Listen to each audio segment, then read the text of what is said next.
Okay, so let's move on to some examples. Before we do some examples, I want to give you some tips. Today what we're going to be doing is we're going to be sketching some curves. So we're going to be using our knowledge of calculus to analytically sketch a curve. So far I've been asking you to rely on your GDC if you sketch something that like looks unfamiliar to you.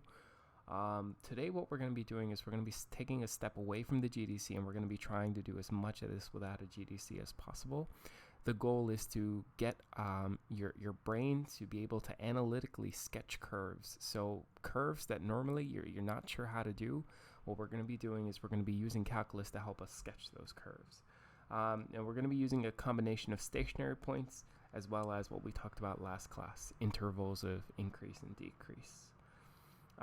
So let me first give you some tips. Okay, so here are some tips that I created. I noticed last year students struggled with this topic, so here are some tips hopefully that might help you along the way.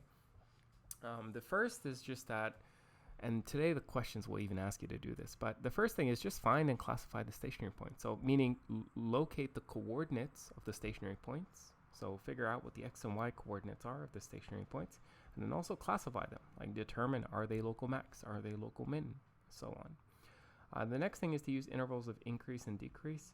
This is what we did last time, so that can help you with your sketch. The next thing is just intercepts. If you see any x and y intercepts, plot them. Plotting them will give you a better sense of where the curve goes. And then also if you see any places where the function's undefined, like asymptotes, sketch those as well.